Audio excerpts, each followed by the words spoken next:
நேற்றைக்கு ஒரு வழியா தமிழக வெற்றி கழகத்தின் 2வது மாநில மாநாடு மதுரையில ரொம்ப வெற்றிகரமா நடந்து முடிஞ்சிருச்சு. ஓவராலா ரொம்ப பேசிக்கா இருந்தது அந்த ஸ்பீச். பெரிய அரசியல் பேசல, சும்மா நீட்னு பேசுறாரு, வேற வேற விஷயங்களை வரிசை அடிக்கிட்டு போறாரு. எதை பத்தியும் அவரு டீடைல்டா பேசல. விஜய் கையில் எடுக்கக்கூடிய இந்த அரசியல் அதிமுகவுக்கு தான் பாதிப்பு ஏற்படுத்தும், அது திமுகவுக்கு பாதிப்பு ஏற்படுத்தாது. அவர் திமுகவை எதிர்த்து பேசுற மாதிரி பேசினாலும் அதிமுகவுக்கு அது பாதிப்பு ஏற்படுத்தும். ஏன்னா அதிமுகவோட அரசியலை தான் அவர் பேசுறாரு. திமுகவை எதிர்க்கணும்னு நினைக்கிறவங்க எல்லாம் அதிமுக ஓட்டு போடாதீங்க, எனக்கு ஓட்டு போடுங்க அப்படின்ற பாயிண்ட சொல்றாரு. அவங்க டிவிகே சைடு திரும்புறதுக்கு இன்னும் சில விஷயங்களையும் பண்றாரு. அண்ணாவை கையில் எடுக்கிறாரு, எம்ஜிஆரை கையில் எடுக்கிறாரு. ஸோ அதிமுக எதெல்லாம் கையில் எடுக்கிறாங்களோ அந்த விஷயத்தெல்லாம் இவர் கையில் எடுக்கிறாரு. தமிழ்நாட்டுக்கு எந்த பிரயோஜனமும் இல்லாத அரசியல், ஜஸ்ட் ஓட்ஸை உடைக்கணும் அப்படின்றத தாண்டி வேற எதுவுமே இல்லை. இந்த வேலையை 2019 கமல்ஹாசன் பண்ணாரு, 21 கமல்ஹாசன் பண்ணாரு. அதுக்கப்புறம் சினிமாவுக்கு போயிட்டாரு, அரசியல் பேசவே இல்லை, சினிமாலையும் ஹிட் கொடுத்துட்டாரு. ஸோ கமல்ஹாசன் வெற்றிகரமா அந்த விஷயத்த பண்ணதுக்கு அப்புறம் விஜய் மாதிரியான ஆளுக்கு ஒரு கான்பிடன்ஸ் வந்திருக்கு. சிங்கம் அப்படின்ற அந்த வார்த்தையை சொன்னா நம்ம மைண்டுக்குள்ள சில புரிதல் ஏற்படுது இல்ல. சிங்கம் பவர்ஃபுல்லான அனிமல், சிங்கத்தை யாரும் சீண்ட மாட்டாங்கன்ற மாதிரிலாம் சில புரிதல் ஏற்படுது இல்ல. அந்த புரிதல் நமக்கு எப்படி ஏற்பட்டுச்சு? ஏன்னா சிங்கம் ஆக்ரோஷமான ஒரு அனிமல். அது அந்த மாதிரி உங்க பவரை டிஸ்பிளே பண்ற மாதிரி நீங்க என்ன அரசியல் பண்ணிருக்கீங்கன்னு கேக்குறேன். நீங்க முயல் குட்டி மாதிரி அரசியல் பண்ணிட்டு இல்ல நான் சிங்கம்னு பேசினா என்ன அர்த்தம்? அதுல அந்த சிங்கம் கதை சொல்லும் போது அண்ணன் சீமான் அவர்களை தான் மறைமுகமா குறிப்பிட்டு பேசுனதா சொல்றாங்க. நீங்க அதை அப்படிதான் பாக்குறீங்களா? விஜய் கால் மார்க்ஸும் இல்ல, அவரோட வார்த்தைகள் டாஸ் கேபிட்டலும் இல்ல. நம்ம உட்கார்ந்து அதை டீகோட்லாம் பண்ணிட்டு இருக்க முடியாது. விஜய் இப்போ ஒரு விஷயத்த மக்களுக்கு புரிய வைக்கணும்னு நினைச்சாருன்னா ஓப்பனா அவர் பேசணும். இப்ப சீமான் அட்டாக் பண்றோம்னு நினைக்கிறாருன்னு வச்சுப்போம், ஓப்பனா அட்டாக் பண்ணணும். இதுதான் பிரச்சனை, நான் அட்டாக் பண்றேன், அட்டாக் பண்ணணும். அப்படி அட்டாக் பண்ண உங்களுக்கு தைரியம் இல்லைன்னா குவைட்டா இருக்கணும். இல்ல நீங்க மறைமுகமா அப்படியே கோட் வேர்ட்லாம் நீங்க பேசினா உட்காந்து நாங்க டீகோட்லாம் இங்க பண்ணிட்டு இருக்க முடியாது.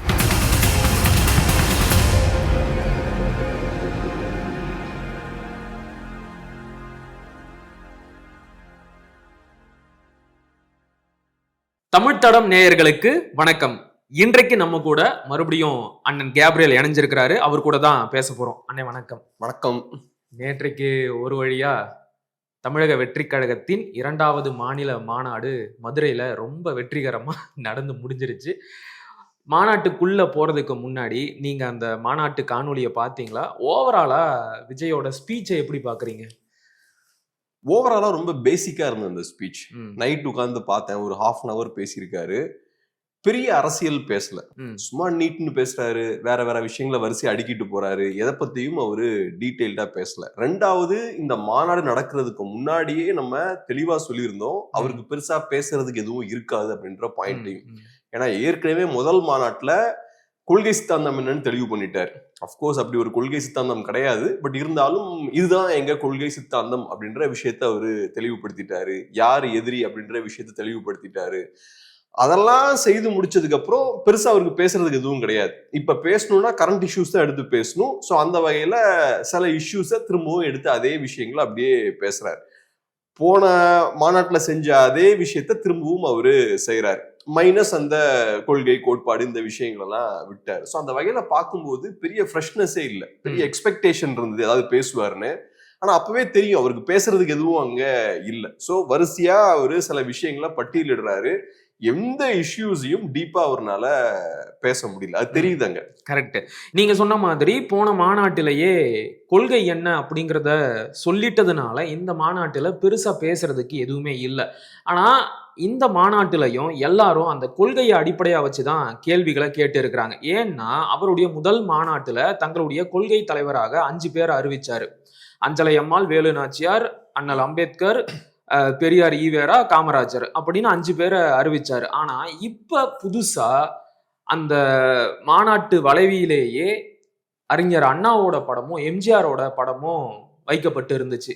இதை பத்தி எல்லாரும் கேள்வி கேட்க ஆரம்பிச்சுட்டாங்க. இது என்ன புதுசா இருக்கு? முழுக்க முழுக்க திராவிட அரசியலாகவே உங்களுடைய கட்சியை கொண்டு போக போறீங்களா அப்படின்னு கேக்குறாங்க. நீங்க அதை எப்படி பாக்குறீங்க? ஒரு விஷயம், நம்ம விஜய் அவர்களோட பொலிட்டிக்ஸ் பத்தி பேசும்போது முதல் மாநாட்டிலேயே ஒரு விஷயத்துல அவர் ரொம்ப தெளிவா இருந்தார். அதாவது திராவிடத்தோட ஃபண்டமெண்டல்ஸ் அவர் டச் பண்ணவே இல்லை. பெரியாரியம், சமூக நீதி, இந்த விஷயங்கள்லாம் அவர் டச் பண்ணவே இல்லை. திமுகன்ற கட்சியை அப்போஸ் பண்றாரே தவிர திராவிடத்துக்குன்னு சில ஃபண்டமெண்டல்ஸ் இருக்குல்ல, ஃபவுண்டேஷன் இருக்குல்ல, அடித்தளம் இருக்குல்ல, அதை அவரு டச் பண்ணவே இல்லை. அந்த விஷயங்களை ஏத்துக்கிறார். இந்த தடவை இன்னும் ஒரு ஸ்டெப் அதிகமாகவும் போறார். நான் இன்னும் எப்படி பாக்குறேன்னா, இத அவருக்கு கொடுக்கப்பட்ட வேலையை இந்த தடவை இன்னும் பெட்டரா பண்ணிருக்கார் அப்படின்ற மாதிரி பாக்குறேன். ஃபர்ஸ்ட் மாநாடு நடக்கும் போதே, இன்ஃபேக்ட் விஜய் அரசியலுக்குள்ள வந்தப்பவே நம்ம சொன்ன விஷயம் என்னன்னா, விஜய் கையில் எடுக்கக்கூடிய இந்த அரசியல் அதிமுகவுக்கு தான் பாதிப்பு ஏற்படுத்தும், அது திமுகவுக்கு பாதிப்பு ஏற்படுத்தாது. அவர் திமுகவை எதிர்த்து பேசுற மாதிரி பேசினாலும் அதிமுகவுக்கு அது பாதிப்பு ஏற்படுத்தும். ஏன்னா அதிமுகவோட அரசியலை தான் அவர் பேசுறாரு. அதிமுக பேசக்கூடிய அதே அரசியல் அவர் பேசும்போது என்ன ஆகும், அந்த அரசியல் மூலமா வரக்கூடிய லாபங்கள், வாக்குகள் ரெண்டா ஸ்பிளிட் ஆகும். அதுதான் ஸ்ட்ராட்டஜி. சோ இப்ப அதிமுக ஓட்ட உடைக்கக்கூடிய வேலையை பண்றாரு. இந்த தடவை அதை இன்னும் ரொம்ப ஓப்பனா பண்றாரு. அவரு அதிமுகவோட அரசியலையும் பேசுறாரு. ரெண்டாவது என்ன சொல்றாரு, அதிமுக அந்த வேலையை சரியா செய்ய மாட்டேங்கிறாங்க, அதிமுக வீக்கா இருக்காங்கன்னு சொல்றாரு. சோ அதுக்கு அர்த்தம் என்ன, திமுகவை எதிர்க்கணும், திமுகவை எதிர்க்கணும்னு நினைக்கிறவங்க எல்லாம் அதிமுக ஓட்டு போடாதீங்க, எனக்கு ஓட்டு போடுங்க அப்படின்ற பாயிண்ட சொல்றாரு. அவங்க டிவிகே சைடு திரும்புறதுக்கு இன்னும் சில விஷயங்களையும் பண்றாரு. அண்ணாவை கையில் எடுக்கிறாரு, எம்ஜிஆரை கையில் எடுக்கிறாரு. சோ அதிமுக எதெல்லாம் கையில் எடுக்கிறாங்களோ அந்த விஷயத்தெல்லாம் இவரு கையில் எடுக்கிறாரு. டூப்ளிகேட் அதிமுக மாதிரி இவரு செயல்படுறாரு. கரெக்டா சொன்னீங்க. அவருடைய நேற்றைய அந்த பேச்சுல கூட ஒரு இடத்துல ஜெயலலிதா மாதிரியே மக்களை நோக்கி செய்தார்களா அப்படின்னு கேட்கிறாரு. சோ தன்னை வந்து டூப்ளிகேட் அதிமுகவா மாத்திக்க முயற்சி பண்றாரு அப்படின்னு ரொம்ப தெளிவாவே தெரியுது. இன்னும் வெளிப்படையா சொல்லணும் அப்படின்னா, தன்னை வந்து அடுத்த எம்ஜிஆர் ஆகவே அவரு அந்த மாநாட்டுல முன்னிறுத்தி பேசினதா தான் நான் நினைக்கிறேன். ரெண்டாவது, நீங்க சொன்ன மாதிரி திராவிடத்தோட அந்த அடித்தளத்தை வந்து அவர் டச் பண்ணவே இல்லை அப்படின்னு சொன்னீங்க. ஆனா நேற்றைக்கு மாநாட்டிற்காக போடப்பட்ட பாடல், அந்த பாடலை வந்து விஜயே பாடி இருந்தாரு. அந்த பாடல்ல வந்து பாத்தீங்கன்னா, பெரியாரின் பேரனே வார்த்தை வந்தது, வரி வந்துச்சு. அதை பேஸ் பண்ணி நான் சொல்றேன். சோ வந்து முழுக்க முழுக்க தன்னை வந்து ஒரு திராவிடியன் பொலிட்டீஷியனாகவே அவர் வந்து முன்னிறுத்திக்க பாக்குறாரா? சோ ஒண்ணு, திராவிடத்தோட அடித்தளத்தை அவர் கை வைக்கவே இல்லை. ரெண்டாவது, அவர் என்ன பண்றாருன்னா, திமுகவோட ஓட்ஸை கை வைக்காம அதிமுகவோட ஓட்ஸை உடைக்கிறாரு. சோ கிளியர் கட்டா ஐடியாலஜிக்கலாவும் திமுகவுக்கு எந்த பாதிப்பையும் ஏற்படுத்திடக்கூடாது, ஓட் வைஸும் திமுகவுக்கு எந்த பாதிப்பும் ஏற்படுத்திடக்கூடாது அப்படின்றதுல ரொம்ப கேர்ஃபுல்லா இருக்கார் அப்படின்ற மாதிரிதான் பாக்குறேன். சோ இந்த அரசியல் வந்து ரொம்ப தட்டையான, ரொம்ப மோசமான ஒரு அரசியல், தமிழ்நாட்டுக்கு எந்த பிரயோஜனமும் இல்லாத அரசியல். ஜஸ்ட் ஓட்ஸை உடைக்கணும் அப்படின்றத தாண்டி வேற எதுவுமே இல்லை. இந்த வேலையை 2019 கமல்ஹாசன் பண்ணாரு, 21 கமல்ஹாசன் பண்ணாரு. அதுக்கப்புறம் சினிமாவுக்கு போயிட்டாரு, அரசியல் பேசவே இல்லை, சினிமாலையும் ஹிட் கொடுத்துட்டாரு. சோ கமல்ஹாசன் வெற்றிகரமா அந்த விஷயத்த பண்ணதுக்கு அப்புறம் விஜய் மாதிரியான ஆளுக்கு இப்ப ஒரு கான்பிடன்ஸ் வந்திருக்கு. அரசியல் இல்லாம, அரசியல் புரிதல் எதுவும் இல்லாம ஜஸ்ட் வருவோம், ஒரு 2 லட்சம் ஓட்ஸை உடைப்போம், திரும்ப சினிமாவுக்கு போவோம், ஸ்கோர் பண்ணுவோம், 100 நாள் படம் எல்லாம் கொடுப்போம், சூப்பர் ஸ்டாரா இருப்போம் அப்படின்ற அந்த நம்பிக்கையை கொடுக்குது. விஜயகாந்தால அதை பண்ண முடியல. விஜயகாந்த் அவர்களை பொறுத்தளவுல அவர் பொலிட்டிக்ஸ்க்கு வந்ததுக்கு அப்புறம் சினிமா கரியர் கம்ப்ளீட்டா உடஞ்சு போச்சு அவருக்கு. ஆனா கமல்ஹாசன் அவர்கள் அதை மீறி ஜெயிச்சு காட்டுறாரு. சினிமால தோத்தாலும் அரசியல்ல தோத்தாலும் சினிமால அவர் நல்லா பெர்ஃபார்ம் பண்றாரு. சோ இது விஜய் மாதிரியான ஆளுக்கு பெரிய ஒரு பூஸ்ட கொடுக்குது. இன்னைக்கு கான்பிடென்ட்டா அவர் வந்து பேசுறாரு. பட் நம்ம பாயிண்ட் ஆஃப் வியூல இருந்து பார்க்கும்போது, பீப்புள்ஸ் பாயிண்ட் ஆஃப் வியூல இருந்து பார்க்கும்போது யோசிச்சு பாருங்க, ஒண்ணுமே இல்லாம, எந்த சப்ஸ்டன்ஸும் இல்லாம அவர் பாட்டுக்கு எதெல்லாமோ பேசுறாரு. பேசினதுக்கு அப்புறம் இன்னைக்கு ஊடகங்கள்லாம் பார்த்தா நைட்டுக்கு வந்து டிஸ்கஸ் பண்றாங்க, அவரு இதை சொல்றாரோ, அதை பேசுறாரோ, அதோட உள் அர்த்தம் இதுவோ, அவரோட டார்கெட் அதுவோன்னு பேசுறாங்க. அபத்தமா இருக்கு நிஜமாவே பாக்குறதுக்கு. எல்லாம் பெரிய அறிவாளிகள், பெரிய எக்ஸ்பீரியன்ஸ்டான ஜேர்னலிஸ்டுகள். இவர் பேசக்கூடிய இந்த அரசியலை உட்கார்ந்து டீகோட் பண்றதா நம்ம வேலை. அதுவும் எடுத்த உடனேயும் பார்த்தோம்னா சிங்கம் புலின்னு கதெல்லாம் பேசுறாரு, ஜுவாலஜி கிளாஸ் எடுக்கிறாரு. நீங்க பொலிட்டிக்ஸ்ல இருக்கீங்க, நிஜமாவே உங்களுக்கு ஒருத்தர் அட்டாக் பண்ணணும்னு தோணுதுன்னா ஸ்ட்ரைட்டா அட்டாக் பண்ணுங்க. ஸ்ட்ரைட்டா அட்டாக் பண்றது தைரியம் இல்லைன்னா அதை பத்தி பேசக்கூடாது. இது சிம்பிளான விஷயம். இதெல்லாம் அரசியல்ல பேசிக்கான ரூல். அதை விட்டுக்கிட்டு சிங்கம் தனியா வரும், வேட்டையாடிரும், அது இதுன்னு. இதுல சிங்கம் யாருன்றதே பெரிய டவுட்டா இருக்கு. ஏன்னா இவரு சொல்ற லாஜிக் உள்ள விஜய ஃபிட் ஆக மாட்டாரு. எப்படி சொல்றீங்க? விஜய் இது வரைக்கும் ஒண்ணுமே பண்ணலையா? அவர் எப்படி நீங்க சிங்கம்னு சொல்ல முடியும்? யார வேட்டையாடி இருக்காரு அவரு? இப்ப அவரு என்ன சொல்ல வராரு அப்படின்னா, அந்த சிங்கம் கதை மூலமா சிங்கம் எப்பவும் தன்னுடைய தனித்தன்மையை பாதுகாத்துக்கும் அப்படின்னு சொல்றாரு. அதாவது நான் வந்து என்னுடைய தனித்தன்மையை என்னைக்கும் பாதுகாத்துக்குவேன், நம்முடைய பசங்க கூட ரொம்ப கிண்டலா கேட்டாங்க, இப்ப என்ன நீ அடிக்கடி வெளியே வரமாட்ட, அதைத்தான் மறைமுகமா இப்படி சொல்றியா அப்படின்னு கேட்டாங்க. சோ அதைத்தான் மறைமுகமா இந்த சிங்கம் கதை மூலமா சொல்லி இருக்கிறாரா? கிளியரா புரிஞ்சுக்குங்க. சிங்கம் அப்படின்ற அந்த வார்த்தையை சொன்னா நம்ம மைண்டுக்குள்ள சில புரிதல் ஏற்படுது இல்ல. சிங்கம் பவர்ஃபுல்லான அனிமல், சிங்கத்தை யாரும் சீண்ட மாட்டாங்கன்ற மாதிரிலாம் சில புரிதல் ஏற்படுது இல்ல. அந்த புரிதல் நமக்கு எப்படி ஏற்பட்டுச்சு? ஏன்னா சிங்கம் ஆக்ரோஷமான ஒரு அனிமல், அது அதை தொட்டா திரும்ப எதிர்வினை ஸ்ட்ராங்கா இருக்கும். சிங்கம் பவர்ஃபுல்லான ஒரு அனிமல் இல்லையா, அதனாலதான் யாரும் கிட்ட வர மாட்டேங்கிறாங்க. அந்த மாதிரி உங்க பவரை டிஸ்பிளே பண்ற மாதிரி நீங்க என்ன அரசியல் பண்ணிருக்கீங்கன்னு கேக்குறேன். நீங்க முயல் குட்டி மாதிரி அரசியல் பண்ணிட்டு இல்ல நான் சிங்கம்னு பேசினா என்ன அர்த்தம்? அதுல உங்க அரசியலே ஒண்ணும் இல்லையே சார். நீங்க வெளியவே வரல, பனையூர்லயே நீங்க உட்கார்ந்துருக்கீங்க. உட்கார்ந்துகிட்டு நான் சிங்கம் அப்படின்னு நீங்களே பேசிட்டு இருக்கீங்க. உள்ள ஒளிஞ்சிருக்கிறனாலேயே சிங்கம் ஆயிட முடியாது. சிங்கத்துக்கு இந்த ரெப்புடேஷன் கிரியேட் ஆயிருக்கு பாருங்க. அது ஏதோ சிங்கம் ஒண்ணும் பண்ணாம அப்படியே அமைதியா உட்கார்ந்து இருந்தனால இந்த மாதிரியான ரெப்புடேஷன் லயனுக்கு கிரியேட் ஆகல. சிங்கத்தை பொறுத்தளவுல அக்ரஸிவான விஷயங்கள் பண்ணனாலதான் சிங்கத்தை நம்ம மதிக்கிறோம். நீங்களும் அப்படி இருக்கணும்னா நீங்களும் அக்ரஸிவா பொலிட்டிக்ஸ் பண்ணணும், எதிரியை பிக்ஸ் பண்ணணும், அதுக்கப்புறம் பிக்ஸ் பண்ணதுக்கு அப்புறம் பொலிட்டிக்ஸ் பண்ணணும். இப்ப பாருங்க, இவனுங்க இப்பயும் கவின் பத்தி பேச முடியல இவங்களுக்கு, மாநாட்டிலையும் கவின் பத்தி பேச முடியல. அப்ப அவரு கொடுக்குற முக்கியத்துவம் அவ்வளவுதான். நீங்க இன்னைக்கும் ஒரு சினிமாக்காரரா தான் இருக்கீங்க, நீங்க ஒரு அரசியல்வாதியா மாறல. சினிமாக்காரங்க தான் இதுல எல்லாம் ரொம்ப கவனமா இருப்பாங்க. நீங்க நல்லா யோசிச்சு பாருங்க. சினிமாக்காரங்க மற்ற எல்லா இஷ்யூஸுக்கும் பேசுவாங்க. ஒவ்வொரு பிரச்சனை வரும்போது ஏதோ சினிமாக்காரங்க பேசுவாங்க. ஆனா கவின் இஷ்யூ இந்த மாதிரி ஆணவ கொலைன்னு வரும்போது எந்த சினிமாக்காரனும் எப்பவும் பேச மாட்டான். அவனுக்கு தெரியும் பேசினா அவனோட ஆடியன்ஸ் உடஞ்சிருவாங்க, அவனோட வியூவர்ஸ், அவனோட ஃபேன்ஸ் உடஞ்சிருவாங்க. ஏன்னா எல்லா கம்யூனிட்டியில இருந்தும் அவங்களுக்கு ஃபேன்ஸ் இருப்பாங்க. நம்ம ஃபேன்ஸை விட்டுறக்கூடாதுன்றதெல்லாம் கவனமா இருப்பாங்க. அதனால சினிமாக்காரங்க இந்த மாதிரி இஷ்யூஸ் வரும்போது வாயே திறக்க மாட்டாங்க. இவர் அரசியல்வாதி, ஆனா இவர் எப்படி பிஹேவ் பண்றாரு? சினிமாக்காரரா பிஹேவ் பண்றாரு. ஸோ அதனால நேற்று நடந்த அந்த மாநாட்டை பார்க்கும்போது நமக்கு சில நேரங்கள்ல பிரமிப்பா இருக்கு. 1/2 மணி நேரம் பேசுறாரு, ஏதோ ஒரு பாட்டை போடுறாங்க, ஒரு இன்ட்ரோ, ஒரு ஸ்பீச் கொடுக்குறாங்க, நடுவுல ரேம்ப்ல வாக் பண்ணி போறாரு. இதுக்கு கோடிக்கணக்கான பணம் செலவு பண்றாங்க. கரெக்ட். கிட்டத்தட்ட நேற்றைக்கு நடந்த மாநாடும் கூட ஏதோ ஒரு விதத்துல ஒரு படத்தோட ஆடியோ லான்ச் மாதிரி தான் இருந்துச்சு. விஜயோட சினிமா பாட்டை எல்லாம் போட்டு அந்த மாநாட்டுக்கு அறிமுகம் கொடுக்குறாங்க. மாநாட்டுக்குன்னே ஸ்பெஷலா ஒரு பாட்டை ரிலீஸ் பண்றாங்க. அந்த பாட்டை போட்டுட்டு தான் ரேம்ப் வாக்கு போயிட்டு வராரு. ரேம்ப் வாக்கு முடிஞ்ச உடனே பாதி பேர் கலைஞ்சு வெளியே போயிட்டாங்க.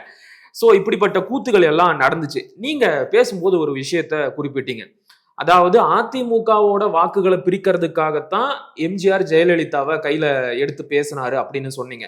நான் என்ன கேக்குறேன்னா, அப்படி எம்ஜிஆர் ஜெயலலிதாவை கையில எடுத்து புகழ்ந்து பேசிட்டாலே அதிமுக வாக்குகள் இவர்கிட்ட வந்துருமா? அதிமுக தொண்டர்கள் என்ன அந்த அளவுக்கு ஏமாளிகளா? அதிமுக தொண்டர்கள் வரமாட்டாங்க. இப்ப கமலஹாசனுக்கு ஓட்டு போட்டவங்க எல்லாம் யாரு? கொஞ்சம் திமுக எதிர்ப்பு மனநிலை இருக்கவங்க தான். ஏன்னா அவர் முன்வைத்த அரசியல் திமுக எதிர்ப்பு அரசியல். மயிலாப்பூர்ல கமலஹாசன் ஒரு 10% ஓட்டு வாங்குறாரு. அந்த 10% ஓட்டு அவர் உடைக்கிறனால ஜெயிக்கிறது யாருன்னா திமுக. ஏறக்குறைய 8-10% ஓட் டிஃபரன்ஸ்ல தான் திமுக, அந்த % டிஃபரன்ஸ் தான் ஓட் டிஃபரன்ஸ் பார்த்தோம்னா. சோ அவ்வளவு போதும் உங்களுக்கு. சோ இங்கேயும் அதான் நடக்குது. இப்ப இவரு பிரிக்க இவரோட அரசியல் என்ன? திமுக எதிர்ப்பு அரசியல். திமுக எதிர்ப்பு அரசியலை பேசினா யாரோட ஓட் ஸ்பிளிட் ஆகும்? யார் அவங்களுக்கு ஓட் போடுவாங்க? திமுகவை எதிர்க்கணும்னு நினைக்கிறவன் தான் ஓட் போடுவான். ஸோ அப்ப டிப்பிக்கலா அதிமுகவுக்கு ஓட் போடணும்னு நினைக்கிறவன் இந்த சைடு வந்து ஓட் போடுவான். இப்ப இவரோட பொசிஷனை இன்னும் கொஞ்சம் கூட ஸ்ட்ரென்தன் பண்ண அவர் என்ன பண்றாரு? அதிமுகவோட அடையாளங்களையும் எடுத்துக்கிறாரு. ஓ சரி. அப்ப இன்னும் கொஞ்சம் கூட வசதியா இருக்கும்ல, நீ அங்கிருந்து இங்க வர்றதுக்கு இன்னும் வசதியா இருக்கும். இல்ல அப்படி எடுத்துக்கிட்டாலே அதிமுகவிற்கு வாக்களித்தவர்கள் விஜய்க்கு வாக்களிக்க தொடங்கிடுவாங்களான்னு கேக்குறேன். அது கேள்வியே கிடையாது. இப்ப அதிமுகவுக்கு வாக்களித்த 35% மக்களும் இங்க வந்து வாக்களிப்பாங்களான்றது பிரச்சனையே கிடையாது. 3% வாக்களிக்கட்டுமே, அப்படி அது போதுமே. 4% வாக்களிக்கட்டுமே, 5% வாக்களிக்கட்டுமே, அது போதுமே. அதுக்கு மேல பெருசா தேவையில்லை. சோ அவ்வளவு பண்ணாலே பெரிய டேமேஜ் அது ஏற்படுத்தும். நான் சொல்றேன், இவர் பெரிய ஓட்ஸ் எல்லாம் வாங்குவாருன்னா நம்பிக்கை இல்லை. இவர் இன்னொரு தான் வெளில வந்தாருன்னா இன்னும் மோசமா அமலப்படுவார். ஃபர்ஸ்ட் மாநாடு ஏற்படுத்தின தாக்கத்தை விட செகண்ட் மாநாடு கம்மியான தாக்கத்தை ஏற்படுத்தி இருக்கு. இது 100% உண்மை. ஃபர்ஸ்ட் மாநாடு நடக்கிறதுக்கு முன்னாடியே ஒரு 10 நாள் பெரிய பேசு பொருளா இருந்தது. இதை பேசுவாரா அதை பேசுவாரா அப்படி இப்படின்னு டிஸ்கஷன்ஸ் போயிட்டு இருந்தது. செகண்ட் மாநாடை பொறுத்தளவுல எந்த டிஸ்கஷன்ஸையும் அந்த மாநாடு கிரியேட் பண்ணல. ஃபர்ஸ்ட் மாநாடு முடிஞ்சதுக்கு அப்புறமும் ஒரு வாரம் அது ஒரு பேசு பொருளா இருந்தது. செகண்ட் மாநாடை பொறுத்தளவுல அப்படியும் அது பேசு பொருளா இல்லை. ரெண்டாவது, பேசுறதுக்கு உங்களுக்கு ஒன்றும் இல்லை. இன்னொரு தடவை நீங்க வெளில வந்தீங்கன்னா நீங்க தான் அம்பலப்படுவீங்க. ஸோ உங்களால கண்டினியூஸா வெளில வந்து எதுவும் இந்த மாதிரியான விஷயங்கள்லாம் பண்ண முடியாது. ஸோ விஜய் அவர்களை பொறுத்தளவுல அவருக்கு பெஸ்ட் என்னன்னா, அவர் சொல்றது போல சிங்கமா அவரு அப்படியே பனையூர்ல இருக்கிறது அவருக்கு சேஃப். ஆனா நேத்து பேசும்போது இனி எனக்கு வேற எந்த வேலையும் கிடையாது, நான் கூடிய சீக்கிரம் வெளியே வரப்போறேன், மக்களை சந்திச்சு பேச போறேன், அப்ப இன்னும் பெரிய அரசியல் தாக்கங்கள் எல்லாம் ஏற்படும் அப்படின்னு நேற்றைய பேச்சுல சுட்டி நான் காட்டியிருக்காரு. இப்போ உங்களுக்கு கேரண்டி கொடுக்குறேன், அவரு அப்கோர்ஸ் வெளியே கண்டிப்பா வருவாரு. ஆனா நம்ம நினைக்கிற மாதிரி ஒரு 6 மாசம்லாம் கம்ப்ளீட்டா அவரு கேம்பெயின் பண்ண மாட்டார். அதுக்கான வாய்ப்பே கிடையாது. டெஃபினட்டா சாதாரண ஒரு பொலிட்டீஷியன் மாதிரி சீமான் அவர்களை போலியோ இல்லைன்னா இப்ப இபிஎஸ் பண்றாரு பாருங்க, கண்டினியூஸா ஒரு 15 days சுற்றுப்பயணத்துல இருக்காரு இல்லையா, இந்த மாதிரியான கேம்பெயின் விஜய்னால பண்ண முடியாது, அவரு பண்ணவும் மாட்டார். விஜயை பொறுத்தளவுல அவர்கிட்ட இருக்கக்கூடிய பிக்கெஸ்ட் அசர்ட்டே அவரோட இமேஜ் தான், அவரோட அந்த ஹீரோ இமேஜ் தான் அவரோட பிக்கெஸ்ட் அசர்ட். ஸோ அதை அவரு ப்ரொடெக்ட் பண்ணும். அவர் பாட்டுக்கு ஒரு 3 months கண்டினியூஸா பிரச்சாரம் எல்லாம் பண்றதுக்கு வெளில போனார்னா அந்த இமேஜ் உடஞ்சிரும். கமல்ஹாசனை பொறுத்தளவுல கமல்ஹாசன் எப்பவுமே ஹீரோ இமேஜ்ன்றதை தாண்டி அவரு ஒரு ஆர்டிஸ்டா ஒரு பெர்ஃபார்மரா தான் ஸ்கோர் பண்ணுவார். ஆனா விஜய்க்கு அப்படி கிடையாது. விஜய்க்கு அந்த இமேஜ் அப்படின்ற ஒரு விஷயம் இருக்கு, அதை ப்ரொடெக்ட் பண்ணும். அவர் சாதாரண சாமானியனா வெளில வந்து பேச பேச அவருக்கு அந்த இமேஜ் வந்து கிராக் ஆகிக்கிட்டே இருக்கும். அதை டெஃபினட்டா விரும்ப மாட்டார். ஸோ அதனால மற்ற தலைவர்களை மாதிரி 100% விஜயால வெளில வர முடியாது. நான் இது உங்களுக்கு கேரண்டியா நான் சொல்லுவேன். நேற்றைய மாநாட்டுல எம்ஜிஆரோட அடையாளங்களை மட்டும் அவர் வந்து எடுத்துக்கல, மதுரையை பத்தி பேசும்போது விஜயகாந்த் அவர்களையும் குறிப்பிட்டு விஜயகாந்த் வந்து என்னுடைய அண்ணன் அப்படின்னு சொல்லி பேசினாரு. இதை பத்தி பிரேமலதா விஜயகாந்த் கிட்ட கேட்கும்போது, இன்னைக்கு மட்டும் இல்லைங்க, என்னைக்குமே விஜய் வந்து விஜயகாந்துக்கு தம்பி தான், அவங்க திரைத்துறையில இருந்த காலத்திலேயே விஜய்க்கும் விஜயகாந்துக்கும் ரொம்ப நெருங்கிய உறவு இருந்துச்சு, அவரு ஒரு தம்பியா தான் விஜயகாந்த் கிட்ட பழகினாரு அப்படின்னு சொல்றாங்க. நான் என்ன கேட்கிறேன்னா, தேமுதிக விஜயோட கூட்டணி சேர்வதற்கான ஒரு தொடக்கமா இதை பார்க்கலாமா? அதுக்கான வாய்ப்புகள் ரொம்ப கம்மியா இருக்கும் தான் நான் பாக்குறேன். ஏன்னா இப்ப தேமுதிகவை பொறுத்தளவுல எப்பவுமே அதிகமா டிமாண்ட் பண்ணக்கூடிய ஒரு பார்ட்டி, நிறைய டிமாண்ட்ஸ் வைக்கக்கூடிய பார்ட்டி, அவங்களோட சக்தியை மீறின டிமாண்ட்ஸ் வைக்கக்கூடிய ஒரு பார்ட்டி. விஜயோட போறதுல அவங்களுக்கு என்ன ப்ராஃபிட் இருக்கு? விஜயோட போனாங்கன்னா அவங்களுக்கு சீட்ஸ் கிடைக்காது, 0 seats தான் அவங்க ஜெயிப்பாங்க. அஃப்கோர்ஸ் நிறைய சீட்ஸ்ல கண்டெஸ்ட் பண்ணுவாங்க, ஆனா 0 seats தான் ஜெயிப்பாங்க. திமுகவோட பேச்சுவார்த்தைகள் போயிட்டு இருக்கு அப்படின்ற மாதிரி சொல்றாங்க. திமுக கூட போனாங்கன்னா சீட்ஸ் கம்மியா கிடைக்கும், ஜெயிக்கிறதுக்கான வாய்ப்புகள் அதிகம். அதே மாதிரி அதிமுகவோட போனாலும் சீட்ஸ் கம்மியா கிடைக்கும், ஜெயிக்கிறதுக்கான வாய்ப்புகள் அதிகம், நிறைய சீட்ஸ் ஜெயிக்கிறதுக்கான வாய்ப்புகள் அதிகம். ஸோ அப்படி இருக்கும்போது பிராக்டிக்கலா இந்த 2 பெரிய கட்சிகள்ல ஏதோ ஒரு கட்சியை தான் பிராக்டிக்கலா அவங்க சூஸ் பண்ணும். ஆனா சில நேரங்கள்ல என்ன ஆகும்னா, 2016 மக்கள் நல கூட்டணின்னு ஒரு கூட்டணி ஃபார்ம் ஆச்சு. அந்த கூட்டணிக்கு பின்னாடி எந்த லாஜிக்குமே இல்லை. இப்ப நான் சொன்ன இந்த லாஜிக் எதுவுமே அந்த கூட்டணிக்கு அப்ளை ஆகாது. அந்த கூட்டணியில இருந்த எல்லா கட்சிகளுக்கும் தெரியும் நம்ம வாஷ் அவுட் ஆக போறோம்னு தெரியும். பட் இருந்தாலும் ஏன் அந்த மாதிரி ஒரு தற்கொலை முயற்சியில ஈடுபட்டாங்க அப்படின்ற ஒரு கேள்வி இருக்கு. அதுக்கு பின்னாடி வேற சில லாஜிக்லாம் இருக்கு, அதை நம்ம ஓப்பனா பேச முடியாது. சோ கிளியரா நீங்க புரிஞ்சுக்கோங்க. பிராக்டிக்கலா பார்த்தோம்னா, practical political point of view இருந்து பார்த்தோம்னா, ஒன்னுலோ திமுக இல்லைன்னா அதிமுகவோட தான் போய் அவங்க சேரணும்.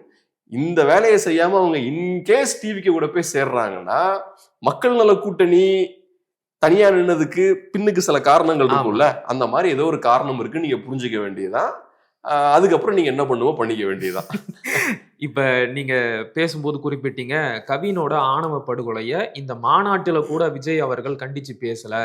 அதற்கு காரணம் சினிமா நடிகர்கள் வந்து என்னைக்குமே இப்படிப்பட்ட ஆணவ படுகொலைகளை கண்டிக்க மாட்டாங்க, ஏன்னா எல்லா கம்யூனிட்டிகளையும் இருக்கிற ரசிகர்கள் அவங்களுக்கு தேவை அப்படின்னு சொன்னீங்க. ஆனா விஜய் அவர்களுக்கு இது மட்டுமே தேவை அப்படின்னு என்னால நினைக்க முடியல. ஏன்னா அவருக்கு சில பொலிட்டிக்கல் கால்குலேஷனும் இருக்கு. ஒருவேளை கவினோட இந்த ஆணவ படுகொலையை கண்டிச்சா, கவினை ஆணவ படுகொலை செய்த சுர்ஜித் சார்ந்து இருக்கின்ற அந்த முக்குளத்தோர் வாக்கு வங்கி தனக்கு வராம போயிடுமோ அப்படிங்கிற அச்சத்தினாலதான் இந்த ஆணவ படுகொலையை அவர் கடைசி வரைக்கும் கண்டிக்கல அப்படின்னு சொல்றாங்க. ஒருவேளை அது உண்மையா இருந்தா இது எவ்வளவு ஆபத்தான போக்கு? எனக்கு என்னமோ பொலிட்டிக்கல் கால்குலேஷன்ஸ்லாம் பெருசா இதுல இருக்கிற மாதிரி நான் பார்க்கல. ஏன் இப்ப என்டிகேவுக்கு பொலிட்டிக்கல் கால்குலேஷன்ஸ் இல்லையா? மற்ற கட்சிகளுக்கு பொலிட்டிக்கல் கால்குலேஷன்ஸ் இல்லையா? ஆனா அவங்க எல்லாம் இதெல்லாம் பேசுறாங்க இல்ல. திமுகவும் இதை பத்தி பேசல. திமுக பேச மாட்டாங்க, ஏன்னா அவங்க ஆளும் கட்சி, அவங்களுக்கு இதனால பிரச்சனை வரும், அதனால பேச மாட்டாங்க. பட் இருந்தாலும் அப்கோர்ஸ் இப்ப முதல்வர் போன் எடுத்து பேசியிருக்காரு, அந்த லெவலுக்காவது அவங்க போன் எடுத்து பேசினாரே தவிர அவரும் கூட இந்த ஆணவ படுகொலையை கண்டிக்கலன்னு நான் சொல்றேன். அவர் சொன்னது ஆறுதல் தானே தவிர நான் வந்து இந்த ஆணவ படுகொலையை கண்டிக்கிறேன் அப்படின்னு ஓப்பனா வந்து அவரால் கண்டிக்க முடியாது இல்ல, ஏன்னா அவர் சிஎம் இருக்காரு, அவங்க ஆட்சி தான் நடந்துட்டு இருக்கு. அப்ப அவங்க ஆட்சியை தான் அவங்க கண்டிக்கிறாங்க. அதனால திமுகவுக்கு இதுல சிக்கல் இருக்கு. நான் கிளியரா ஒண்ணு சொல்றேன், விஜய்க்கு பெரிய பொலிட்டிக்கல் ஆம்பிஷன்ஸ் கிடையாதுன்றதான் என்னோட பாயிண்ட். விஜய் அவர்கள் ஒரு பொலிட்டீஷியனே கிடையாது. ஃபர்ஸ்ட் ஆஃப் ஆல் இப்ப எப்படி இவர் விஜயகாந்த் இருக்காருல்ல, அவர் ஒரு ப்ராப்பர் பொலிட்டீஷியன். அவருக்கு பொலிட்டிக்கல் ஆம்பிஷன்ஸ் இருந்தது. ஸ்டார்டிங்ல இருந்தே ஒரு பொலிட்டிக்கல் பர்சனா இருந்தார். அவர் எல்லாரோடையும் சேர்ந்து இருப்பாரு. ஒன்னும் இல்லை, இப்போ ஒரு வீடியோ பாக்குறேன், பொன்னம்பலம் அவர்களோட கல்யாணமா அடுத்த நாள் ஸ்டண்ட்மேன் இருக்காருல்ல, அவரோட கல்யாணம் போல. ஆனா அவரு முந்தின நாளும் வந்து ஸ்டண்ட் எல்லாம் பெர்ஃபார்ம் பண்றாரு. அப்புறம் கேப்டனுக்கு இந்த மாதிரி செய்தி போயிருக்கு, இந்த மாதிரி அடுத்த நாள் அவருக்கு இருக்கு. உடனே டக்குன்னு அவரை அனுப்பி வச்சுட்டு பொன்னம்பலம் மண்டபத்துக்கு போறதுக்கு முன்னாடி இவர் அடுத்த நாள் காலைல கரெக்டா மண்டபத்துக்கு போயிட்டாரு, நைட் ஷூட்டிங் எல்லாம் முடிச்சுட்டு. இது காட்டக்கூடிய விஷயம் என்னன்னா, அந்த ஒரு கமிட்மெண்ட் இருக்கு பாருங்க, அடுத்தவங்களுக்காக நம்ம சில விஷயங்கள் செய்யணும்ன்ற கமிட்மெண்ட் இருக்கு பாத்தீங்களா, அது தலைவர்கள் கிட்ட இருக்கும். ஸ்டார்டிங்ல இருந்தே அப்படிதான் இருப்பாங்க. யூசுவலா சுயநலவாதிகள் இருப்பாங்கல்ல, அவங்க எப்படி இருப்பாங்கன்னா அவங்கள பத்தி மட்டும்தான் யோசிப்பாங்க, இந்த மாதிரி யோசிக்க மாட்டாங்க. ஸோ விஜயகாந்த் ஸ்டார்டிங்ல இருந்து அந்த ஒரு ஆங்கிள் ஒர்க் பண்ணார். சுத்தி இருக்க ஆட்களை ஃபுல்லா கையில வச்சிருந்தாரு. இது ஏதோ சுயநல நோக்குன்னு சொல்ல வரல, அவரோட கேரக்டரே அந்த மாதிரிதான். எல்லாருக்கும் நல்லது பண்ணும்போது எல்லாரும் கூட சேர்ந்து தான் இருப்பாங்க. இப்பவும் கடைசியில அவர் சில ஃபங்க்ஷனுக்கு எல்லாம் போகும்போதும் நடிகர்கள் எல்லாம் பார்த்தோம்னா ரொம்ப சாதாரண நடிகர்கள் எல்லாம் பார்த்தா ரொம்ப பாசமா அவரை சுத்தி வருவாங்க. அது காரணம் என்ன, ஏதோ ஒரு பாயிண்ட்ல எல்லாருக்கும் ஏதோ ஒண்ணு செஞ்சிருப்பாரு. ஸோ எல்லார பத்தியும் யோசிக்கக்கூடிய ஒரு ஆள். ரொம்ப கான்சியஸா அவரு இந்த அவரோட பொலிட்டிக்கல் கெரியருக்கான ஃபவுண்டேஷனை ஃபர்ஸ்ட்ல இருந்தே அவரு போட்டுட்டு வந்தார். விஜய் எடுத்துக்கிட்டீங்கன்னா கம்ப்ளீட்டா டிஃப்ரெண்டான ஒரு கேரக்டர். அவர் ஒரு இன்ட்ரோவர்ட். அவர் இந்த மாதிரியான விஷயங்கள்லாம் பண்ற ஆள் கிடையாது. பொலிட்டிக்கல் மெட்டீரியலும் கிடையாது, பெரிய பொலிட்டிக்கல் அண்டர்ஸ்டாண்டிங்கும் கிடையாது. அதுக்கான உதாரணம் அவர் ஸ்டேஜ்ல பேசும்போது நீங்க கிளியரா புரிஞ்சுக்கலாம், அவருக்கு பெரிய பொலிட்டிக்கல் அண்டர்ஸ்டாண்டிங் இல்லை அப்படின்ற விஷயத்த. அவர்னால நேற்று நிறைய விஷயங்கள் பேசினாரு, அதுல எந்த ஒரு இஷ்யூவையும் எடுத்து ஒரு 10 நிமிஷம் 100% அவர்னால பேச முடியாது. சில காரணங்களுக்காக அவரு அரசியலுக்குள்ள வந்திருக்காரு, அதான் செஞ்சுட்டு இருக்காரு. இப்ப அதை தாண்டி சீரியஸான லாங் டேர்ம் பொலிட்டிக்கல் கோல்ஸ் எல்லாம் இருக்கான்னு கேட்டீங்கன்னா இல்லன்னு தான் சொல்லுவேன். அப்படி இருந்திருந்தா இந்த கட்சி ஆரம்பிச்சு 2 வருஷம் ஆச்சுங்க, அவர் என்னங்க பெருசா பண்ணிட்டாரு? உங்க சொந்த காசை செலவு பண்ணி இவ்வளவு பெரிய ஸ்டார் நீங்க ஒரு கட்சியை ஆரம்பிச்சுன்னா இப்படி வேடிக்கை பார்த்துட்டா இருப்பீங்க. நேத்து மாநாடெல்லாம் பார்க்கும்போது எனக்கு ரொம்ப ஆச்சரியமா இருந்ததுங்க. கோடிக்கணக்கா பணத்தை செலவழிச்சு இந்த 1/2 மணி நேரம் ஸ்டேஜ்ல வந்து பேசிட்டு ஒரு ரேம்ப் வாக்கு, உங்களுக்கு ஒரு இன்ட்ரோ ஸ்பீச், இதுக்கு எதுக்கு நீங்க இவ்வளவு கோடி ரூபாய் செலவழிக்கிறீங்க சொல்றாங்க. இப்ப இந்த ஒரு சேர் போடுறவர் சொல்றாரு, 15,000 சேர் போட்டேங்கன்னா 500 சேர் உடஞ்சு போச்சுன்ற. 50,000 சேர் போட்டேன், 15,000 சேர் நிறைய பேர் போட்டிருப்பாங்க. அதுல ஒருத்தர் சொல்றாரு, நான் 15,000 சேர் போட்டேன், அதுல 500 சேர் உடஞ்சிருச்சுன்றாரு. எல்லாம் மேல ஏறி எடுத்து சேரை உடைச்சிட்டாங்க. 10 சேரோட ரேட்டு 4,000 ரூபாய், 100 சேரோட ரேட்டு 4 லட்சம் ரூபாய். 500 சேர் அப்ப என்ன ஆச்சு? 4 × 20 லட்சம் ரூபா போச்சு அவருக்கு. அப்ப யோசிச்சு பாருங்க, இப்படி இந்த மாதிரி இந்த அரசியல் மாநாடு அங்க வந்தவங்களுக்கு தேவையே கிடையாது. அவங்க அரசியல் மாநாட்டுக்காகவே வரல, விஜய பார்க்க வந்தாங்க. ஆனா நீங்க தண்டத்துக்கு இவ்வளவு காசை வேஸ்ட் பண்றீங்க. இதெல்லாம் பார்க்கும்போது எனக்கே ஆச்சரியமா இருக்கு. சீரியஸான ஒரு பொலிட்டிஷியனா நீங்க இருந்தீங்கன்னா இந்த மாதிரிலாம் சர்க்கஸ் எல்லாம் பண்ணிட்டு இருக்க மாட்டீங்க. முழு எஃபோர்ட்டை நீங்க உள்ள போட்டிருப்பீங்க. ஏதோ பண்ணணும் அப்படின்றதுக்காக பண்றது இல்ல. விஜய் அவர்களை பொறுத்தளவுல இதே ஒரு அரசியல் செயல்பாடா அவர் காட்டுறாரு. இப்ப விஜய் அவர்கள் எவ்வளவோ எடுத்து சொன்னாரு, அவருடைய ரசிகர்களுக்கு ராணுவ கட்டுப்பாடோட நடந்துக்கோங்க, ஒழுக்கமா இருங்க அப்படின்னு சொன்னாரு. ஆனா அவருடைய ரசிகர்கள் பண்ற தப்புக்கு அவர் எப்படி பொறுப்பாக முடியும்? அவர் வந்து ஒரு பொலிட்டீஷியனா இருக்கணும்னு முயற்சி பண்றாரு, ஒரு டிசிப்ளினான பாலிடிக்ஸை செய்யணும்னு விருப்பப்படுறாரு. அவருடைய ரசிகர்கள் தொடர்ந்து இப்படிப்பட்ட அமக்கலங்களை பண்ண அவர் என்ன பண்ணுவாரு? இப்ப டிசிப்ளின்றது எப்படிங்க வரும்? முதல்ல ஒரு ப்ராப்பரான ஐடியாலஜி, அதை ஃபாலோ பண்ணா வரும். ஸோ இப்போ டிசிப்ளின் வந்து இன்னைக்கு சில கட்சிகளுக்கு பார்த்தா எக்ஸ்ட்ரீம் டிசிப்ளின் இருக்கும். நீங்க செகண்ட் வேர்ல்டு வார்க்கு முன்னாடி பார்த்தீங்கன்னா இட்டாலியில ஃபாசிஸ்டுகளுக்கு பயங்கர டிசிப்ளின் இருக்கும், எக்ஸ்ட்ரீம் டிசிப்ளின் இருக்கும்.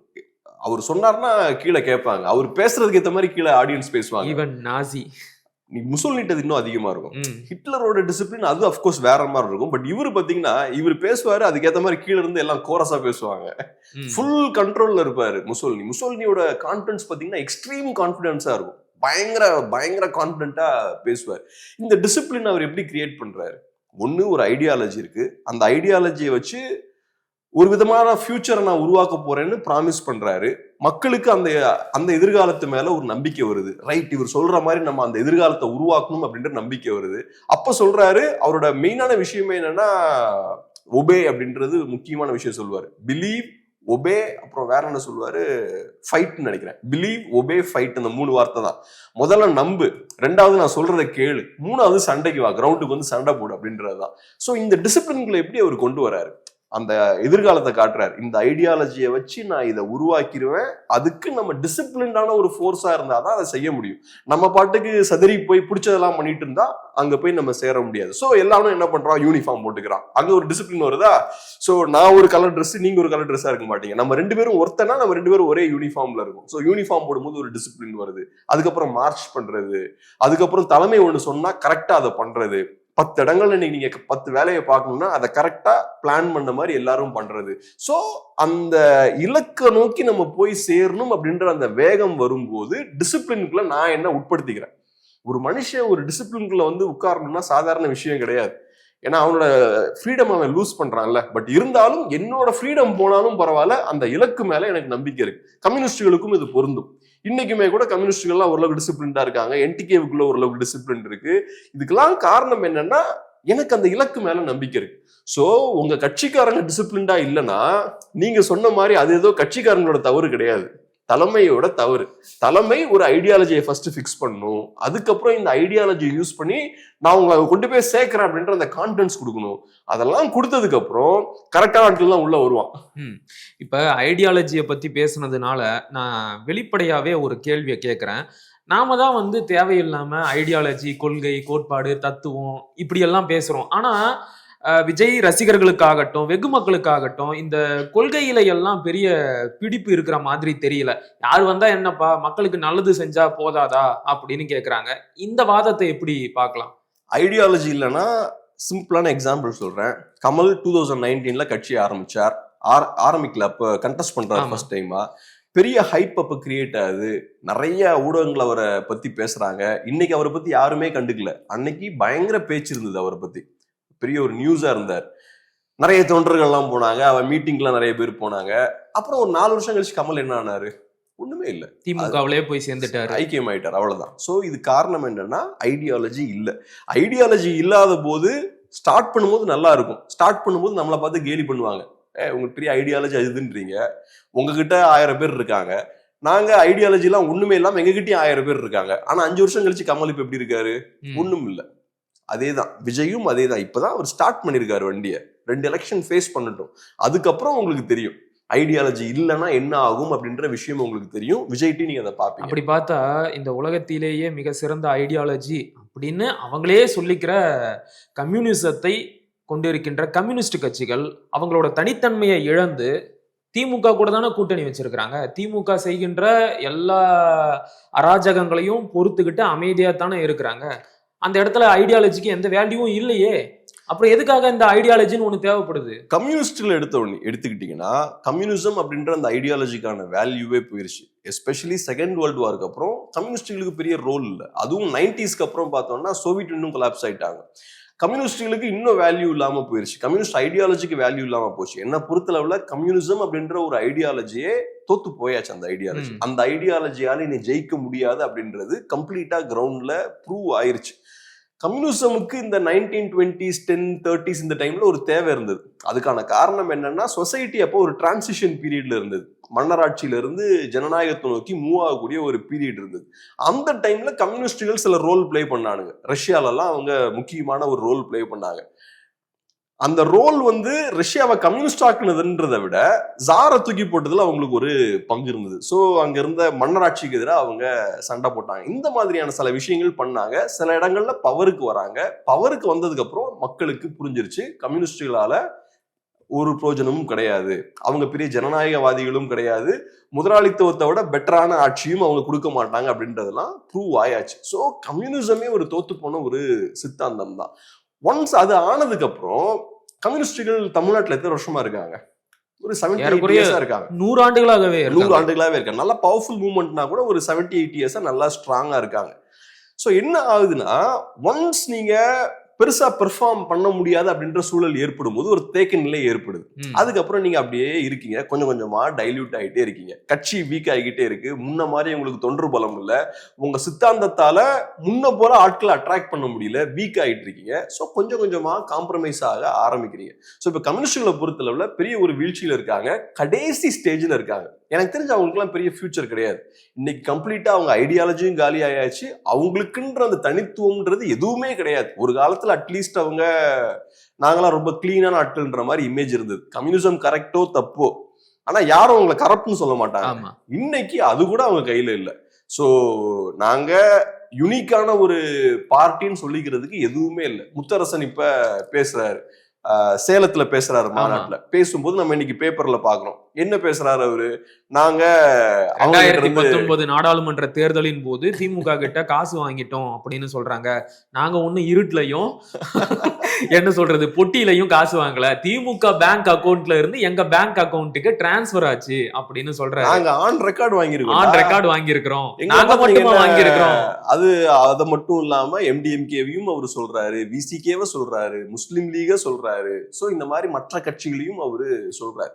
அவருக்கு பணம் வாங்குறது தப்புன்னு கூட படல. இன்ஃபேக்ட் நான் இந்த பாயிண்ட வந்து ஒரு கம்யூனிஸ்ட் நண்பர்கிட்ட பேசுறேன். அவரு ஒரு முக்கியமான கம்யூனிஸ்ட் பார்ட்டில இருக்காரு, ஒரு முக்கியமான காலேஜ்லயும் வேலை பாக்குறாரு. சோ அப்ப நீங்க புரிஞ்சுப்பீங்க. சோ முக்கியமான காலேஜ்ல எல்லாம் வேலை பாக்குறாருன்னா கொஞ்சம் ஓரளவுக்கு இந்த புரிதல் இருக்கும் அப்படின்ற விஷயம் தான். அவரு சொல்றாரு, நீங்க ஏன் கேப்ரியல் இதை பெரிய விஷயமா மாத்துறீங்க? இது ஒண்ணும் புதுசு கிடையாது. இதுக்கு முன்னாடியும் இது நடந்துட்டு தான் இருந்தது. இப்ப இது வெளியில வருது. இதுக்கு முன்னாடியும் கிரவுண்ட்ல அவங்க சப்போர்ட் பண்ணுவாங்க, கேம்பெயினுக்குலாம் அவங்க ஹெல்ப் பண்ணுவாங்க. இதை மட்டும் ஏன் பெருசாக்குறீங்கன்னு கேட்கிறாரு. நான் புரிஞ்சுக்கிட்டேன், ரைட், நமக்கு தான் லேட்டா புரிதல் ஏற்பட்டிருக்கு. புரிதல் நமக்கு தான் ரொம்ப லேட்டா ஏற்பட்டிருக்கு. அவங்க என்னைக்கும் மாறிட்டாங்க. அவங்களுக்கு இதுக்கு முன்னாடியே ரொம்ப நார்மலான ஒரு விஷயமா தான் இருக்கு. அப்புறம் தான் நான் சொல்றேன், இந்த மாதிரி பிரதர், இப்ப நீங்க பாருங்க, நீங்க கம்யூனிஸ்ட் பார்ட்டில இருக்கீங்க. திமுகன்றது ஒரு முதலாளித்துவ கட்சி. கம்யூனிஸ்டுகளோட வேலை முதலாளித்துவத்தை வீழ்த்துறது தான். நீங்க முதலாளிட்டு இருந்தே காசு வாங்கி உங்க கட்சியை நடத்துனீங்கன்னா நீங்க எப்படி முதலாளித்துவத்தை வீழ்த்துறீங்க? அந்த கட்சிக்கான தேவை என்ன?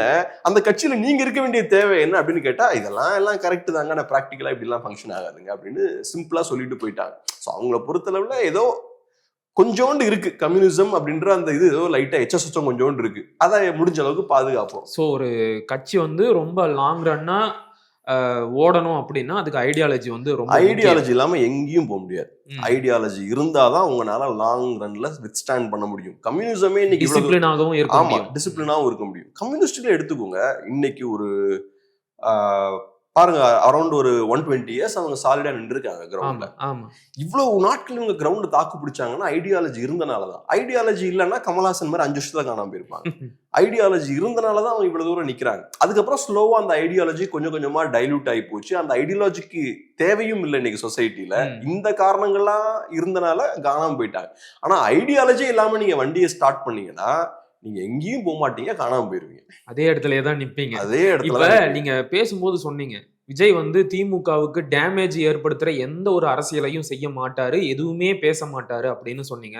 ஆனா நேற்றைய மாநாட்டுல விஜய் அவர்கள் பேசும்போது முதலமைச்சர் ஐயா மு.க. ஸ்டாலின் அவர்களை அங்கிள் அப்படின்னு சுட்டி காட்டி, உங்க ஆட்சியில நிறைய குறைகள் இருக்கு அப்படிங்கிறதையும் பட்டியல் போட்டு, what is this uncle, it's very worst uncle அப்படின்னு சொன்னாரு. இது டைரக்டா ஸ்டாலினையும் திமுகவையும் அட்டாக் பண்ற மாதிரி தானே இருக்கு. அதான் இப்போ வந்து அரசியல் மாறிடுச்சு மகிழன். இப்ப ஒரு காலத்துல திமுகவை நான் சப்போர்ட் பண்ணணும்னா நடிகர் என்ன பண்ணுவார்னா திமுகவை டைரக்டா போய் கேம்பெயின் பண்ணுவாங்க, திமுகவுக்காக கேம்பெயின் பண்ணுவாங்க, இல்லைன்னா திமுக கட்சியில போய் சேர்ந்துருவாங்க, இல்லாட்டி ஒரு சின்ன கட்சியை வச்சு கூட்டணி வச்சுப்பாங்க. ஒரு நடிகர் திமுகவுக்கு இப்படிதான் முன்னாடி கான்ட்ரிபியூட் பண்ணுவார். அப்ப டைனமிக்ஸ் வந்து வேற மாதிரி இருந்தது அரசியல்ல. அதிமுக ஸ்ட்ராங்கான ஒரு பார்ட்டியா இருக்கும், திமுகவும் பெரிய ஸ்ட்ராங்கான பார்ட்டியா இருக்கும், சிறிய கட்சிகளோட இன்ஃபுளுன்ஸ் கம்மியா இருந்தது. அப்ப என்டிகே, பிஜேபி இந்த மாதிரியான கட்சிகளுக்கு எல்லாம் பெரிய ஸ்கோப் கிடையாது அப்ப. ஆனா இப்ப என்ன ஆயிடுச்சுன்னா ஒரு மல்டிபோலார் ஃபைட் மாதிரி இப்ப தமிழ்நாட்டுல சூழல் இப்ப மாறிடுச்சு. ஸோ இப்போ திமுகவோட கேம் என்னன்னா, என்ன நான் ஸ்ட்ராங் ஆக்குறத விட என்னை சுத்தி இருக்க அந்த எதிர்வாக்குகள் இருக்கு பாருங்க, அவங்களெல்லாம் இப்ப நான் ஸ்பிளிட் பண்ணி விடணும். ஸோ திமுக எதிர்ப்பு வாக்குகளை ஸ்பிளிட் பண்ணி விடணும். நேத்தை விட இன்னைக்கு களத்துல நிறைய திமுக எதிர்ப்பு வாக்குகள் இருக்கு, அதிகமாகிக்கிட்டே இருக்காது. அதுதான் பிஜேபியோட வளர்ச்சி, அதுதான் என்டிகேவோட வளர்ச்சி, மற்ற கட்சிகளோட வளர்ச்சியும் அதுதான். ஸோ இப்ப திமுக என்ன பண்றாங்கன்னா, நிறைய திமுக எதிர்ப்பு வாக்குகள் இருக்கு. அத இந்த மாதிரியான டிவிகே மாதிரியான கட்சிக்கு அது போறது பெட்டர். அது அதிமுக மாதிரியான ஒரு கட்சியை சுத்தி கன்சாலிடேட் ஆகாம டிவிகே மாதிரியான ஒரு கட்சி கூட போய் அது சேர்றது பெட்டர். சோ விஜய் திமுகவுக்கு சப்போர்ட்டா இருக்கணும்னா டைரக்டா இங்க வந்து சேரணும் அவசியம் இல்ல.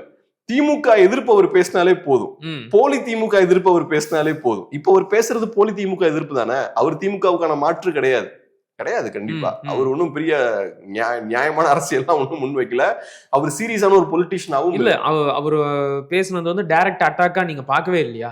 அது டைரக்ட் அட்டாக் தான். ஆனா அந்த டைரக்ட் அட்டாக்கால யாருக்கு லாபம் தான் கேள்வி. திமுகவுக்கு எந்த டேமேஜும் இல்லங்கறீங்க. திமுகவுக்கு எந்த டேமேஜும் இல்ல. அதான் நான் சொல்றேங்க, திமுகவை அட்டாக் பண்றாரு. திமுகவை ஐடியாலஜியில் அட்டாக் பண்ணல. சோ திமுகவோட ஐடியாலஜிக்கல் ஃபவுண்டேஷனை விட்டுட்டாரு. அத சேஃபா விட்டுட்டாரு. பொலிட்டிக்கலா மட்டும்தான் அவர் திமுகவை அட்டாக் பண்றாரு. அது மேலோட்டமா அட்டாக் பண்றாரு. அது யாரோட பொலிட்டிக்ஸ் அது?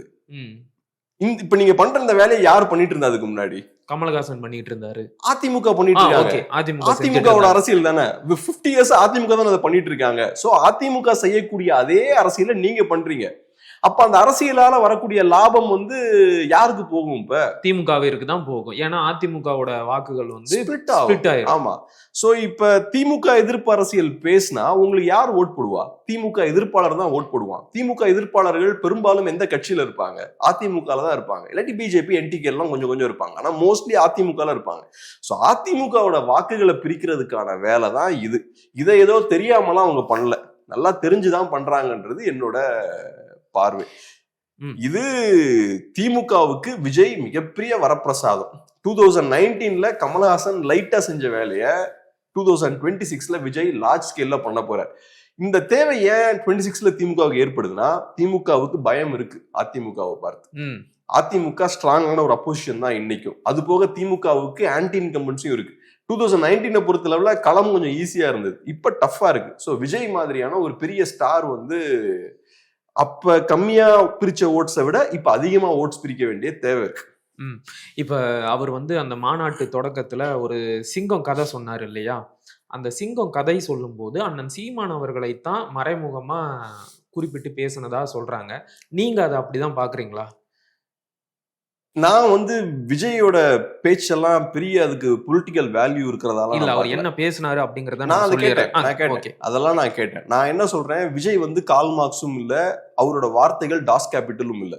நம்ம வந்து உட்கார்ந்து அதை டீகோட் எல்லாம் பண்ணிட்டு இருக்க முடியாது. விஜய் இப்ப ஒரு விஷயத்த மக்களுக்கு புரிய வைக்கணும்னு நினைச்சாருன்னா ஓப்பனா அவர் பேசணும். இப்ப சீமான் அட்டாக் பண்றோம்னு நினைக்கிறாருன்னு வச்சுப்போம், ஓப்பனா அட்டாக் பண்ணணும். இதுதான் பிரச்சனை, நான் அட்டாக் பண்றேன், அட்டாக் பண்ணணும். அப்படி அட்டாக் பண்ண உங்களுக்கு தைரியம் இல்லைன்னா குவைட்டா இருக்கணும். இல்ல நீங்க மறைமுகமா அப்படியே கோட் வேர்ட்ல எல்லாம் நீங்க பேசினா உட்காந்து நாங்க டீ கோட் எல்லாம் இங்க பண்ணிட்டு இருக்க முடியாது. நமக்கு வேற நிறைய வேலைகள் இருக்கு. அப்படி பெரிய அரசியல் புரிதல் உள்ள பெரிய அரசியல் இருக்கக்கூடிய கண்டென்ட் எல்லாம் அவர் பேசல. சோ அதனால அரசியலுக்கு நீங்க வந்தாச்சுங்க, இப்ப நீங்க பொலிட்டிக்ஸ்ல இருக்கீங்க, எடுத்த உடனே நீங்க பிஜேபி பேரே யூஸ் பண்ண பயந்தீங்க. ஆமா, ஒரு வருஷம் கழிச்சுதான் பிஜேபி பேரையும் திமுக பேரையும் யூஸ் பண்ண ஸ்டார்டிங்ல நீங்க தயங்குனீங்க. இப்ப சீமான் நேம இன்கேஸ் நீங்க சீமான் அட்டாக் பண்ணணும்னு நினைச்சீங்கன்னா, எனக்கு தெரியல அவர் அட்டாக் பண்ணணும் அப்படின்றது அவர் விருப்பமானலாம் தெரியல. ஆனா நான் உட்காந்து டீ கோட் பண்ணிட்டு இருக்க முடியாது. சொல்ல வந்ததை நேரடியா கிளியரா சொல்லுங்க. நீங்க சொன்னதுக்கு அப்புறம் அந்த எப்படி பொலிட்டிக்கலா நம்ம பார்க்கலாம் அப்படின்றத நம்ம டிஸ்கஸ் பண்ணலாம். ஏதோ பெரிய கால் மார்க்ஸோட டாஸ் கேபிட்டல் அப்படி புரிஞ்சுக்கிறது கஷ்டம் இருக்கும் இல்லையா? ஏன்னா அது டீப்பான சப்ஜெக்ட், அதை புரிஞ்சுக்க கஷ்டம் இருக்கும். நீங்க விஷயத்த டைரக்டா சொல்லாம மறைமுகமா சொல்லிட்டு நாங்க டீகோட் பண்ணணும்னா நமக்கு நிறைய வேலை இருக்கு. நம்ம இதெல்லாம் பண்ணணும்னு அவசியம் இல்லை. ரெண்டாவது, உங்களோட அரசியல் ஒன்றும் பெரிய ஆழமான அரசியலாகவும் இல்லை. சோ அதுக்கு இவ்வளவு பெரிய முக்கியத்துவம் நான் கொடுக்க முடியாது. ஓகே, விஜயோட நேற்றைய மாநாட்டு பேச்சுக்கு பல அரசியல் கட்சி தலைவர்கள் கிட்ட இருந்தும் கண்டனங்களும் எதிர்ப்புகளும் வந்திருக்கு. குறிப்பா அதிமுகவின் பொதுச் செயலாளர் ஐயா எடப்பாடி பழனிசாமி அவர்கள் சுற்றுப்பயணத்துல இருக்கும்போது திரைத்துறையில ஓய்வு பெறும் நேரத்துல சில பேர் அரசியலுக்கு வந்துட்டு அதிமுகவை குறை சொல்ல ஆரம்பிச்சிருக்கிறாங்க, இதையெல்லாம் வந்து மக்கள் ஏத்துக்கவே மாட்டாங்க அப்படின்னு சொல்லி இருக்கிறாரு. அவருடைய பேச்சு எப்படி பாக்குறீங்க? நீங்க சொன்ன அந்த பாயிண்ட் நான் ஏத்துக்க மாட்டேன். அப்கோர்ஸ் அது உங்க பாயிண்ட் இல்ல, அவரோட பாயிண்ட். விஜய் பீக்ல தான் இருக்கார். சினிமால விஜய் பீக்ல தான் இருக்கார். பீக்ல இருந்துட்டு தான் அவரு பொலிட்டிக்ஸ்க்கு வரார். ஆனா இது ஏதோ ஒரு தியாகமா நான் பார்க்கல. இப்ப நீங்க சினிமால பீக்ல இருந்துட்டு லெட்ஸே ஒரு ரெட் கிராஸ்ல போய் வேலை பாக்குறீங்கன்னு பார்ப்போம், இல்லைன்னா ஒரு என்ஜிஓல போய் ஒரு சர்வீஸ்ல இறங்குறீங்கன்னு வச்சுப்போம். அப்ப அது ஒரு தியாகம் நான் சொல்வேன். சினிமாவை பொறுத்தளவுல சினிமால நிறைய பணம் சம்பாதிக்கிறீங்க, இப்ப அரசியலுக்கு வரீங்க, இது ஒரு ப்ரொமோஷனா தான் நான் பார்ப்பேன். சரி, நீங்களே சொல்லுங்க, சினிமால பணம் அதிகமா, அரசியல்ல பணம் அதிகமா? அரசியல்ல தான். சினிமாவை விட பல மடங்கு அரசியல் அதிக பணம் இருக்கு. ஸோ இதாவது தியாகமாலாம் நான் பார்க்க மாட்டேன். அவரை பொறுத்தளவுல சினிமாவில் பீக்ல இருக்காரு. இப்ப அவரு உள்ள இறங்குறதுக்கான ஒரு ஸ்பேஸ் அவருக்கு இருக்கு. ஸோ அரசியலுக்கும் வராரு. இது தியாகம் கிடையாது, இது கிளியரா ஒரு பொலிட்டிக்கல் மூவ் அப்படின்ற மாதிரி நான் பாக்குறேன். பட் இதுல நல்ல விஷயம் என்னன்னா, இபிஎஸ் அவர்கள் இப்ப ஸ்ட்ராங்கான ஒரு ஸ்டாண்ட் எடுக்கிறார். இவ்வளவு நாட்களா அவங்க எப்படியாவது டிவிகேவை உள்ள கொண்டு வந்துடலாம் அப்படின்ற ஒரு பிளான்ல அவங்க இருந்தாங்க. நம்ம இதையுமே டே ஒன்ல இருந்து நம்ம சொல்லிட்டு இருக்கோம். டிவிகே என்ன ஆனாலும் ஏடிஎம்கேவோட போக மாட்டாங்க. அதுக்கான சிம்பிளான காரணம் என்னன்னா, ஃப்ரம் டே ஒன் டிவிகே டிஎம்கேவுக்கு பாதிப்பு ஏற்படுத்தக்கூடிய எந்த விஷயத்தையும் அவங்க பண்ணல. ஸோ அவங்க போய் டைரக்டா போய் ஏடிஎம்கேவோட சேர்ந்தாங்கன்னா ஆன்டி டிஎம்கே ஓட்ஸ் தான் கன்சாலிடேட் ஆகும். திமுகவுக்கு அது பாதிப்பை ஏற்படுத்தும். அந்த விஷயத்தை அவர் கண்டிப்பா பண்ண மாட்டார் அப்படின்றதான் என்னோட ரொம்ப ஸ்ட்ராங்கான நம்பிக்கையா இருந்தது. இப்ப அவரு கிளியரா சொல்லிட்டாரு. ஸோ இனிமேல் கூட்டணி இல்லை அப்படின்ற விஷயம் வந்து கிளியர் ஆயாச்சு. இப்ப ஏடிஎம்கே சைட்ல அவங்க கிளாரிஃபை பண்ணணும், அவங்க தெளிவுபடுத்தணும். டிவிகேன்றவர் நிஜமான திமுக எதிர்ப்பு கட்சி கிடையாது, நாங்க தான் உண்மையான திமுக எதிர்ப்பு கட்சி அப்படின்றத எஸ்டாப்ளிஷ் பண்ணணும். அந்த வேலையை இப்ப பண்ற. இப்ப ஏடிஎம்கேவை பொறுத்தவரை ரொம்ப பெரிய கட்சி. இபிஎஸ் எக்ஸ்பீரியன்ஸான லீடர். போய் அவங்க டிவிகேவோட எல்லாம் போய் சண்டை போட்டு இருக்கணும்னு அவசியம் இல்ல. அவர் பேசும்போதே கூட கட்சி பேரையோ விஜய் பேரையோ குறிப்பிட்டெல்லாம் சொல்லல. அவரு போய் சண்டை போட்டுட்டு இருக்க முடியாது. ஆனா கிளாரிஃபை பண்ணும், நாங்க தான் உண்மையான திமுக எதிர்ப்பு கட்சி அப்படின்றத அவர் கிளாரிஃபை பண்ணும். அந்த விஷயத்த பண்ணிட்டார், அதோட போதும்னு நினைக்கிறேன். பட் இந்த விஷயம் தேவைப்பட்டது, பட் இதை பண்ணியிருக்காரு. இப்ப அது நல்ல விஷயம். இப்ப நேற்றைய அவருடைய பேச்சு தொடங்குறதுக்கு முன்னாடியே அண்ணன் சீமான் கிட்ட இருந்தும் விமர்சனங்கள் வந்துச்சு. என்னன்னா, நாம முதல்லயே பேசணும்ல, புதுசா வந்து அண்ணாவுடைய எம்ஜிஆருடைய பதாகைகளை வச்சிருக்கிறாரு அப்படின்னு பேசணும் இல்லையா? இதே கேள்வியை பத்திரிகையாளர்கள் கேட்டும்போது, ஒரு கொள்கையில உறுதியா இருக்க கத்துக்கோங்க, புதுசு புதுசா கொள்கைகளை மாத்திக்கிட்டே இருக்காதீங்க அப்படின்னு சொன்னாரு. நீங்க அவருடைய பேச்சை பாத்தீங்களா? கரெக்டான விஷயம். இப்ப டிவிகேவை பொறுத்தளவுல ஃபர்ஸ்ட் அந்த கட்சியை ஆரம்பிக்கும் போது ஒரு தமிழ் தேசிய கட்சியா இருக்குமோ அப்படின்ற பார்வைகள்லாம் இருந்தது. ஏன்னா தமிழர் வெற்றி கழகம் அப்படின்னு இருக்கும்போது தமிழ் அப்படின்ற வார்த்தை அந்த கட்சியோட பேர்லயே இருக்கு. பொதுவா புதுசா உருவாகக்கூடிய கட்சிகள்ல திராவிடம் இருக்கும், இங்க தமிழ் இருக்கு அப்படின்ற மாதிரி ஒரு பார்வை இருந்தது. ஆனா அதுக்கப்புறம் நடக்கக்கூடிய விஷயங்கள்லாம் பார்க்கும்போது தமிழ் அப்படின்ற அந்த பெயர் இருந்தாலும் அந்த வார்த்தை இருந்தாலும் செய்யக்கூடிய விஷயங்கள்லாம் பார்த்தா ஒரு திராவிட கட்சி என்னெல்லாம் செய்யுமோ அதை ப்ராப்பரா செஞ்சுட்டு இருக்காரு. ஃபர்ஸ்ட் மாநாட்டுல ஒரு 50% திராவிட கட்சிகளுக்கான விஷயங்களை ஃபுல்லா பேசிட்டாரு. இப்ப இன்னொரு 50% அவர் பண்ணிட்டார். எல்லா திராவிட ஐகான்ஸையும் உள்ள கொண்டு வந்தாச்சு. சோ இப்ப இதுல என்ன மாற்று இருக்கு? உங்க சித்தாந்தத்துல என்ன மாற்று இருக்கு? உங்களோட செயல்பாட்டுல என்ன மாற்று இருக்கு? ஒண்ணுமே கிடையாது. நீங்க இருக்கக்கூடிய திராவிட கட்சிகள் செய்யற விஷயத்தை தான் பண்றீங்க. இன்ஃபேக்ட் நீங்க இறங்கி போய் நீங்க என்ன சொல்லிட்டீங்க, அதிமுக சரியில்லை, அதிமுக செய்யற வேலையை நான் பண்றன்ற அளவுக்கு இப்ப இறங்கி வந்துட்டீங்க. சோ அதிமுகவுக்கான ரிப்ளேஸ்மெண்ட் தான் நான் அப்படின்றதான் இப்ப உங்களோட ஸ்டாண்ட். இப்ப அதிமுக காரங்களாம் உங்களுக்கு வந்து ஓட்டு போடணும், அதை தவிர வேற பெரிய பொலிட்டிக்ஸ் எதுவுமே இல்லை. சோ அந்த வகையில கரெக்ட் தான். டே ஒன்ல இருந்து இந்த கட்சிக்கு சித்தாந்தம் இல்லை, கொள்கை கோட்பாடு எதுவுமே இல்ல. கண்டிப்பா அந்த விஷயங்கள் இல்ல, அதோட வெளிப்பாடு தான் இது. கொள்கை கோட்பாடு இல்லைனாலே ஒரு கட்சி வந்து எப்படின்னா ஸ்டியரிங் இல்லாத ஒரு வண்டி மாதிரி தான். எல்லா பக்கமும் அங்க எங்கன்னு போக ஆரம்பிக்கும். இந்த கட்சிக்கும் அந்த சிக்கல் தான். ஃபர்ஸ்ட் மாநாட்டுக்கும் செகண்ட் மாநாட்டுக்கும் அவங்களோட பொலிட்டிக்கல் அப்ரோச்ல எவ்வளவு வித்தியாசம் இருக்கு பாருங்க. ஆமா, அவங்க பொலிட்டிக்ஸ் அணுகக்கூடிய விதத்துல எவ்வளவு டிஃபரன்ஸ் இருக்கு பாருங்க. ஒரு கொள்கை கோட்பாடு இருக்கிற கட்சினால இப்படிலாம் பண்ண முடியாதுங்க. ஒரு கம்யூனிஸ்ட் பார்ட்டியாலேயோ ஒரு காங்கிரஸ் பார்ட்டியாலேயோ ஒரு பிஜேபியாலேயோ ஒரு என்டிகேவாலேயோ இதை பண்ண முடியாது. ஆனா இவங்களுக்கு எந்த கொள்கையும் எந்த கோட்பாடும் இல்லாதனால யார் யார் வசதிக்கலாமோ அங்க எங்கன்னு திரும்பி வளைஞ்சு போறாங்க. ரெண்டாவது, எந்த அரசியல் புரிதலும் இல்லாத ஒரு பெரிய கூட்டம். இவங்க எதை பத்தியும் கவலைப்பட மாட்டேங்கிறாங்க. இவங்களோட பிரதான கவலை என்னவா இருக்கு? இந்த மக்களோட கவலை என்னவா இருக்கு? நம்ம விஜய் ரேம்ப் வாக் நடப்பாரு, நம்ம ரேம்ப் கிட்ட போய் இருக்கணும், நம்ம துண்டை தூக்கி போடணும், கரெக்டா அவர் கேட்ச் பண்ணணும். இதுதான் இவங்களோட நோக்கமா இருக்கு. சோ என்ன பண்றாங்க, ஒரு நாளைக்கு முன்னாடியே வந்து அங்க படுத்திருக்காங்க. படுத்திருந்து சேர் எல்லாம் எடுத்து அந்த ரேம்ப் பக்கம் ஃபுல்லா சீட் எல்லாம் பிடிச்சிக்கிட்டு குதிச்ச கூடாதுன்னு எல்லா இடத்துலயும் கிரீஸ் தடவிட்டு இருக்காங்க. அதையும் தாண்டி குதிக்கிறாங்க. அடிச்சு கம்பி எல்லாம் வளைஞ்சு கிடக்குது. இதுல கிரீஸ தடவி என்ன பிரயோஜனம் இருக்க போகுது? கம்பியெல்லாம் வளைச்சு போட்டு வச்சிருக்காங்க. சோ ஒண்ணு, உங்களுக்கு கொள்கை இல்ல, கோட்பாடு இல்ல. ரெண்டாவது, உங்க தொண்டர்களுக்கு எதை பத்தியுமே கவலை கிடையாது. அவங்க என்ன சொன்னாலும் கேட்பாங்க. நீங்க பிஜேபி சப்போர்ட் பண்ணாலும் கேட்டுப்பாங்க, டிஎம்கே சப்போர்ட் பண்ணாலும் கேட்டுப்பாங்க, தனியா நீங்க இந்த மாதிரி நின்று எதை பேசினாலும் கேட்டுப்பாங்க. சோ இப்படிப்பட்ட ஒரு குரூப் வந்து சீரியஸான பொலிட்டிக்ஸ் நடந்துட்டு இருக்கும்போது நடுவுல சர்க்கஸ் மாதிரி நடத்திட்டு இருக்காங்க.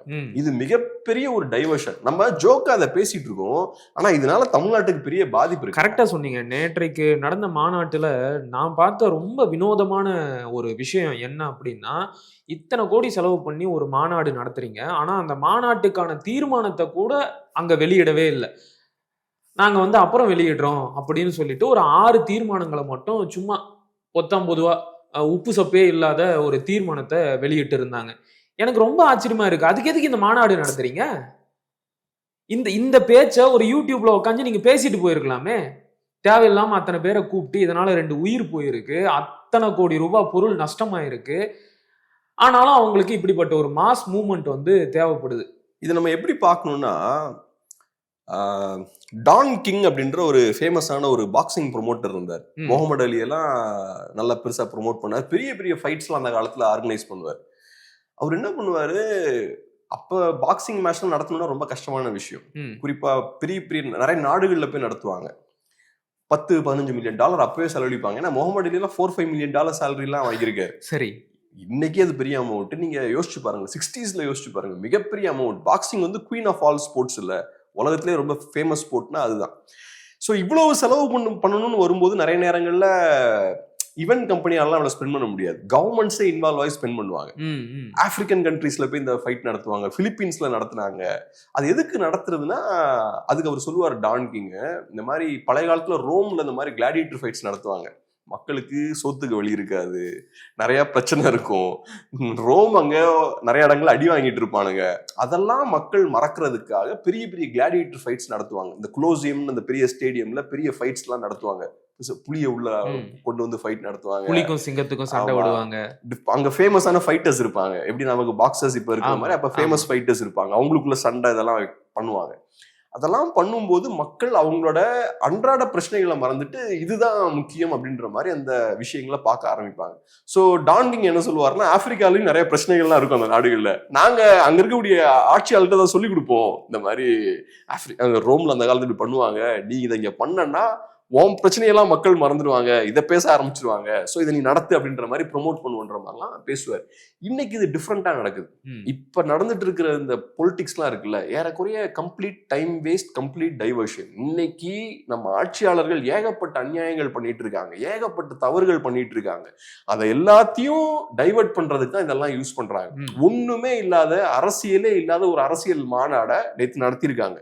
இதை குறித்து பேசிக்கிட்டே இருக்கிறது, இத பெரிய விஜய் வந்துட்டார் அப்படி பண்ணிடுவாரு, ஏன் இதை பத்தி எல்லாம் பேசலாம், எல்லாம் மாநாட்டில் தான் பேசுவாரு. இந்த மாதிரி டைமை வேஸ்ட் பண்ணி தேவையில்லாத இஷ்யூஸை டிபேட் பண்ணி பிரைம் டைம்ல நேற்று எல்லாரும் டிஸ்கஸ் பண்ணிட்டு இருக்காங்க. இந்த நியூஸ் சேனல் யாருமே தூய்மை பணியாளர்களோட போராட்டத்தை பத்தி டிஸ்கஸ் பண்ணல. அந்த போராட்டம் முடிஞ்சதுக்கு அப்புறம், வலுக்கட்டாயமா முடிச்சு வைக்கப்பட்டதுக்கு அப்புறம் அவங்க டிஸ்கஸ் பண்ணாங்களே தவிர நடக்கும்போது பேசல. 13 நாள் அந்த மக்கள், சாதாரண மக்கள், யாரோட சப்போர்ட்டும் இல்லாம கிரவுண்ட்ல சாலிடா தைரியமா நின்றுருக்காங்க. அரசுன்ற அந்த பெரிய நிறுவனத்தை மீறி அவங்க நின்று போராடி இருக்காங்க. அவங்க கூட இந்த பசங்க எவனுமே நிக்கல, ஒரு மீடியா சப்போர்ட் பண்ணல. சென்னைக்கு பிறகு மதுரையிலையும் வந்து பாத்தீங்கன்னா தூய்மை பணியாளர்களோட போராட்டம் நடந்துச்சு. அதையும் காவல்துறையை கொண்டு ரொம்ப அராஜகமான முறையில அடக்கி ஒடுக்குனாங்க. அதை பத்தியும் மீடியாக்கள் வந்து பேசல. அதை பத்திலாம் பேசாம ஒரு பைசாக்கு பிரயோஜனம் இல்லாத இந்த அரசியல் எடுத்து பேசிட்டு இருக்காங்க. விஜய் அவர்கள் யாரை விமர்சிச்சாரு அப்படின்னு பேசிட்டு இருக்காங்க, விஜய் அவர்களோட ஸ்ட்ராட்டஜி இதுதான் பேசிட்டு இருக்காங்க. அவருக்கே பேசிக்கா பெரிய அரசியல் புரிதல்லாம் கிடையாது. இதை செய்யறதன் மூலமா அவர் அப்படி செய்ய பெரிய அரசியல் ஜீனியஸ் இவர். அவரோட ஒவ்வொரு காய்களையும் அப்படியே, காய் நகர்வுகளையும் அப்படியே கணக்கு போட்டுட்டு இருக்காங்க. எவ்வளவு கம்ப்ளீட் வேஸ்ட் ஆஃப் டைம். இந்த லாஸ்ட் 2 இயர்ஸ்ல இவரோட பொலிட்டிக்ஸ் எவ்வளவு டிஸ்கஸ் பண்ணிருப்பாங்க முக்கியமான ஊடகங்கள்லாம். மக்கள் பிரச்சனைக்கு அதுல 10% முக்கியத்துவம் கூட கொடுத்துருக்க மாட்டாங்க அவங்க எல்லாம். இல்ல, தேவையில்லாத இந்த இஷ்யூஸ் எல்லாம் இங்க லாஸ்ட் 100 இயர்ஸ் நீங்க 100 டேஸ் எடுத்துக்கோங்க. Media, main stream media discuss பண்ண இஷ்யூஸ்லாம் நீங்க கேர்ஃபுல்லா பாருங்களேன், எல்லாமே இந்த மாதிரி இஷ்யூஸ் தான். இந்த தடவை அதிமுகவோட ஓட்ஸ் எல்லாம் ஸ்பிளிட் ஆகுமா, ஓபிஎஸ் என்ன பண்ண போறார், இபிஎஸ்க்கு கொங்கு பகுதியில அவரோட கட்டுப்பாட்டை வச்சுக்க முடியுமா, இந்த மாதிரி தேவையில்லாத இஷ்யூஸ் தான் டிஸ்கஸ் பண்றாங்க. அதுக்கு விஜய் மாதிரி ஒரு ஆள் எல்லாம் பார்த்தோம்னா அவங்களுக்கு வரப்பிரசாதம். சோ கிளியர் கட்டா அந்த காலத்துல எப்படி கிளாடியேட்டர் ஃபைட்ஸை யூஸ் பண்ணி மக்கள் பிரச்சனைகள்லாம் திசை திருப்பினாங்களோ, இன்னைக்கு இந்த மாதிரியான தட்டையான அரசியலே இல்லாத அரசியல் மாநாடுகள், பெரிய பெரிய ஈவெண்ட்ஸ் எல்லாம் கிரியேட் பண்ணி, ஸ்பெக்டக்கிள்ஸும் வாங்கல, பெரிய ஈவெண்ட் அதெல்லாம் கிரியேட் பண்ணி லட்சக்கணக்கான பேரை கூட்டி கம்ப்ளீட்டா மக்களோட டைமை வேஸ்ட் பண்றாங்க, மக்களோட அட்டென்ஷனை டைவர்ட் பண்றாங்க. முக்கியமான பிரச்சனைகள் அங்க இருக்கும்போது அங்க பார்க்காத, இங்க நீ பார் அப்படின்ற மாதிரி. இப்ப நீங்க மீடியாவை பத்தி சொன்னதுனால சொல்றேன், கடந்த 2 நாட்களாக நடந்த எந்த ஒரு முக்கியமான மக்கள் பிரச்சனைகளை குறித்தும் எந்த ஒரு பிட்டு செய்தி கூட வெளியாகவே இல்லை. முழுக்க முழுக்க இந்த மாநாடை பத்தி மட்டும்தான் எல்லாரும் பேசிக்கிட்டு இருந்தாங்க. நான் ஒரு சேனலோட பேரை குறிப்பிட விரும்பல. தமிழ்நாட்டில் ரொம்பவே முக்கியமான ஒரு செய்தி ஊடகம், பல ஆண்டுகளாக நடந்து கொண்டிருக்கின்ற ஒரு செய்தித்தாள் நிறுவனமும் கூட. அவங்க தங்களுடைய அந்த நியூஸ் கார்டில் போடுறாங்க, எல்லாரும் ரெடியா, ஒரு சின்ன மூமெண்ட்டை கூட மிஸ் பண்ணிடக்கூடாது, இந்த மாநாட்டை ஃபுல் அண்ட் ஃபுல் கவர் பண்றோம், இதுதான் ரொம்ப முக்கியமா. அவரு 3 மணிக்கு பேச போறாரு, அப்ப லைவ் டெலிகாஸ்ட் பண்ணா பத்தாதா? அதை விட்டுட்டு அந்த மாநாட்டுல ரசிகர்கள் என்ன பண்றாங்க, அவங்க மேட்டை கிழிச்சு கூரையா போட்டாங்க, இந்த பார்ல போய் குடிச்சாங்க, எல்லாத்தையும் கவர் பண்ணீங்க. அதுலயும் நல்லா நோட் பண்ணீங்கன்னா என்னென்ன மாதிரியான விஷயங்கள் நியூஸ் ஆகுதுன்னு பாத்தீங்கன்னா, அரசியல் சார்ந்த எந்த விஷயமும் நியூஸ் ஆகல. ஆமா, அங்க தண்ணி இல்ல, டாய்லெட்ல பிரச்சனை இருக்கு, நீங்க சொன்ன மாதிரி மேட் ஒருத்தர் லேடிஸ் டாய்லெட்டுக்குள்ள போனாரு, லேடிஸ் டாய்லெட் நிறைய பேர் போயிட்டு இருக்காங்க, அந்த வீடியோவை போடுறாங்க, அந்த பேசிக் புரிதல் கூட இல்ல. அப்புறம் குடிக்கிற தண்ணி எடுத்து டாய்லெட்டுக்கு யூஸ் பண்றாங்கன்றாங்க. இந்த மாதிரியான பேச்சுக்கள் தான் நியூஸ் ஆகுது. அரசியல் சார்ந்த எந்த விஷயமும் நியூஸ் ஆகல. ஒரு சீரழிவு அரசியல் கலாச்சாரம் வருது அப்படின்னா அதை இந்த ஊடகங்களும் ஊக்கப்படுத்தி வளர்க்கிற மாதிரி இருக்கு.